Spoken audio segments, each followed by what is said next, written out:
SSC পরীক্ষা হচ্ছে এমন একটা পরীক্ষা যে পরীক্ষার পরে তুমি তোমার বন্ধু বান্ধবরে হারাই ফেলতে চলছো। এসএসসি পরীক্ষা হচ্ছে এমন একটা পরীক্ষা, এরপরেই তোমার ভিতরে অনেক কিছু বুঝদান চলে আসবে। এসএসসি পরীক্ষা হচ্ছে এমন একটা পরীক্ষা, এরপরেই তুমি তোমার লাইফ নিয়ে অটোমেটিক সিরিয়াস হয়ে যাবা। এসএসসি পরীক্ষা হচ্ছে এমন একটা পরীক্ষা যে পরীক্ষার পর তুমি এখন যেমন হাসি খুশি হাসি খেলে বেড়াচ্ছ, এরপরে দেখবে অটোমেটিক তোমার মাথায় কিছু না কিছু চলে আসছে যে আব্বুর কাছ থেকে আর টাকা নেওয়া যাবে না, নিজের কিছু একটা করতে হবে, নিজের কোনো কাজ করতে হবে। হাসি খেলে বেড়াচ্ছ না, এসএসসি প্রত্যেকটা ব্যক্তি এসএসসি পরীক্ষার পরেই 90% ব্যক্তিরই এসএসসি পরীক্ষার পরে এই বুঝদানটা চলে আসে। কারো একটু বেশি সময় লাগে, কারো একটু আগে আসে, কিন্তু বেশিরভাগ টাইমে এসএসসি পরীক্ষার পরে আসে। সুতরাং ভাইয়া হাসি খেলে বেড়াচ্ছে এখন, এই লাইফটা এনজয় করতেছো, এটা কিন্তু শেষ সময়।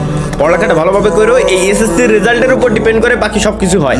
8-এর রেজাল্টও কোনো কাজে লাগে না, 5-এর রেজাল্টও কাজে লাগে না, 2-র রেজাল্টও কাজে লাগে না, 9-এর রেজাল্টও কোনো কাজে লাগে না। রেজাল্ট কাজে লাগে তো একটাই, এসএসসির তুমি কতটুকু শিক্ষা অর্জন করছো, এটা কাজে লাগে সব সময়। বুঝতে পারছো আশা করি। এবং শিক্ষার সঙ্গে কখনো তোমার জব সেক্টরে মেলাবা না যে তোমার ভালো রেজাল্ট করলে ভালো একটা জব পাবা। বাদ দাও, ওরকম জব করিই না, কোনো দরকার নাই। শিক্ষাটা হচ্ছে এমন একটা জিনিস, তুমি পরীক্ষায় ফেল করো সমস্যা নাই, কিন্তু শিক্ষা অর্জন করো, জ্ঞান অর্জন করো। জব টোটালি আলাদা সেক্টর, এখানে এক্সপিরিয়েন্সের মূল্য আছে, শিক্ষার মূল্য দেয় না, এক্সপিরিয়েন্সের মূল্য দেয়, বুঝছো?